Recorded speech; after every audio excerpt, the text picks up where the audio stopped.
नमस्कार, DD news पर आप सभी दर्शकों का स्वागत है। आप देख रहे हैं हमारा सांकेतिक समाचार। मैं हूं साइमा खान और मेरे साथ है मेरी सहयोगी बीना सिंह। नजर डाल लेते हैं सबसे पहले हेडलाइंस पर।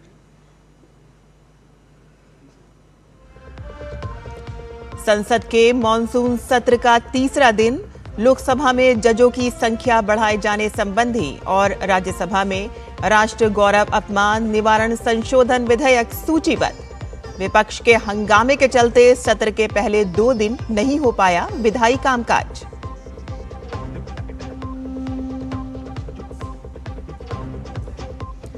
राष्ट्रपति द्रौपदी मुर्मू की उत्तर मैसेडोनिया यात्रा, स्कोप्जे म्यूजियम में गांधी जी की मूर्ति का करेंगी उद्घाटन। उत्तर मैसेडोनिया में संसद को किया संबोधित, बढ़ते द्विपक्षीय संबंधों को और मजबूत करने पर दिया जोर।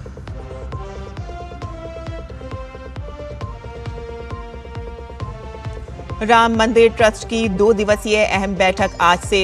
चढ़ावा चोरी प्रकरण, मंदिर की व्यवस्थाओं और विविध समितियों के पुनर्गठन पर होगी चर्चा।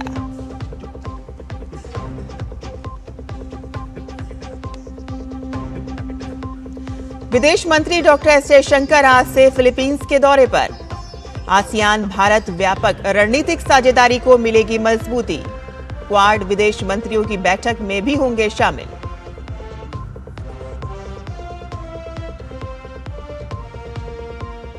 और भारतीय नौसेना आज करेगी स्वदेशी ASW युद्धपोत मालवन को औपचारिक रूप से नौसेना में शामिल। मालवन आधुनिक नौसैनिक युद्धपोत निर्माण और आत्मनिर्भर भारत का सशक्त प्रतीक।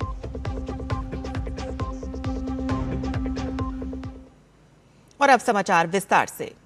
संसद के मॉनसून सत्र का आज तीसरा दिन है। लोकसभा की आज की कार्यसूची में उच्चतम न्यायालय न्यायाधीश संख्या संशोधन विधेयक 2026 को चर्चा के लिए पेश किए जाने के लिए सूचीबद्ध है और इस विधेयक को सोमवार को विधि एवं न्याय मंत्री अर्जुन राम मेघवाल ने पेश किया था।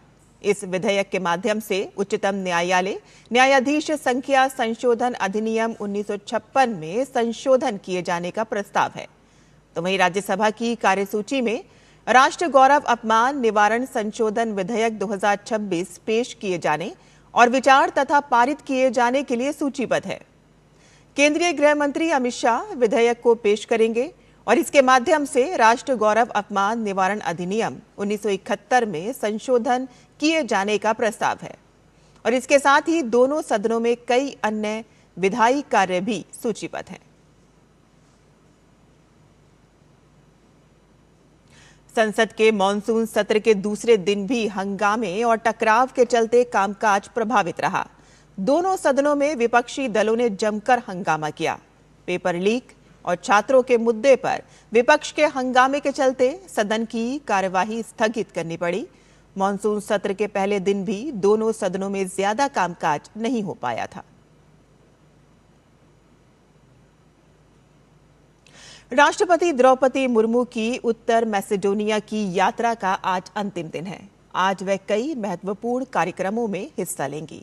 सबसे पहले वह स्कोप्जे में मदर टेरेसा स्मारक जाएंगी और इस दौरान उत्तर मैसेडोनिया की राष्ट्रपति भी उनके साथ मौजूद रहेंगी और इसके बाद राष्ट्रपति स्कोप्जे संग्रहालय में महात्मा गांधी की प्रतिमा का अनावरण करेंगी और इस कार्यक्रम में उत्तर मैसेडोनिया की राष्ट्रपति और स्कोप्जे की महापौर भी शामिल होंगी।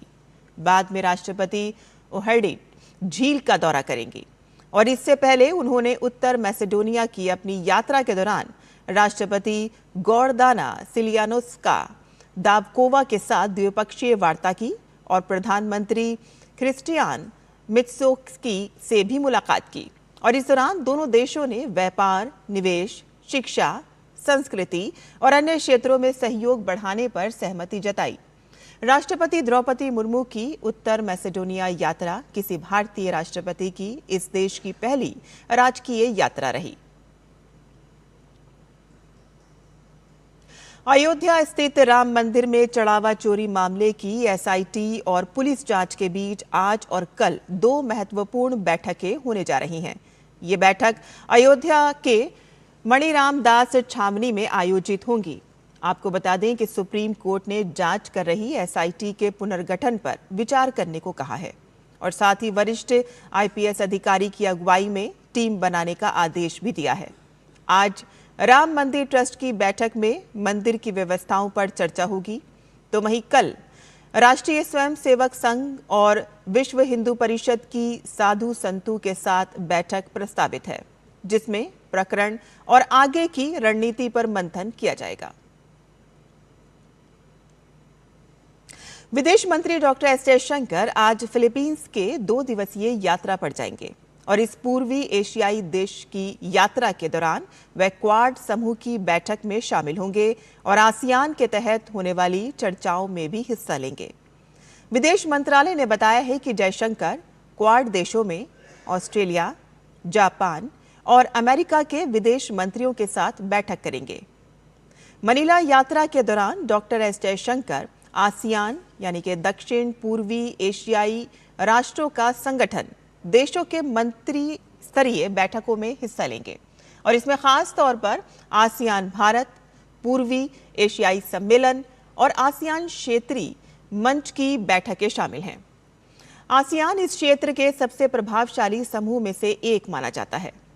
भारत और अमेरिका, चीन, जापान और ऑस्ट्रेलिया सहित कई अन्य देश इसके संवाद साझेदार हैं।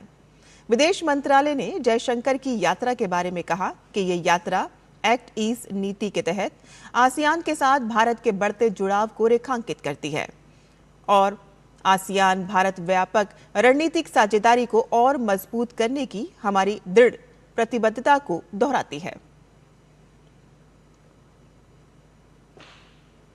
भारतीय नौसेना आज कर्नाटक के करवार में आईएनएस मालवन को अपनी सेवा में शामिल करेगी।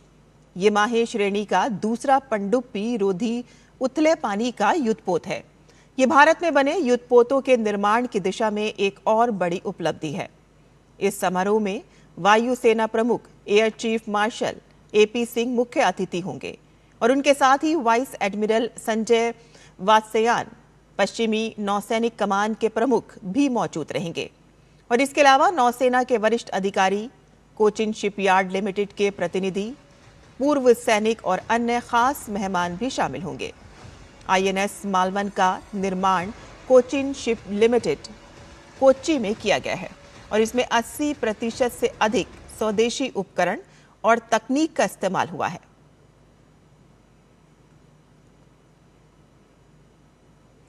पश्चिम एशिया में जारी संघर्ष थमने के बजाय और लंबा होता नजर आ रहा है।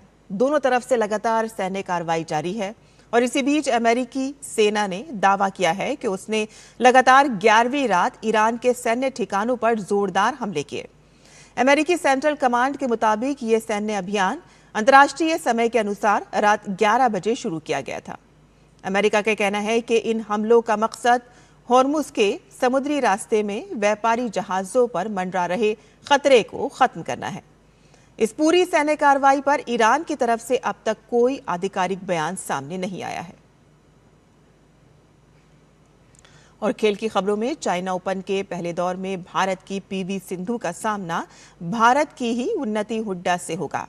हाल ही में जापान ओपन जीतने वाली सिंधु अपनी शानदार फॉर्म बरकरार रखना चाहेंगी। जापान ओपन में सिंधु ने शानदार प्रदर्शन करते हुए पूरे टूर्नामेंट में एक भी गेम गंवाए बिना खिताब जीता था। तो वहीं चाइना ओपन में पुरुष एकल के वर्ग में भारत की उम्मीदें लक्ष्य सेन पर टिकी होंगी। पेरिस ओलंपिक के सेमीफाइनलिस्ट लक्ष्य सेन पहले दौर में जापान के यूशी तनाका से भिड़ेंगे। वहीं चाइना ओपन के पहले दौर में भारत के आयुष शेट्टी का मुकाबला इंडोनेशिया के अलवी फरहान से होगा। और इसी के साथ ही हमारा यह सांकेतिक समाचार यहीं खत्म होता है, लेकिन आप देखते रहिए डीडी न्यूज़ और मुझे और मेरी सहयोगी बीना सिंह को अनुमति दें। नमस्कार।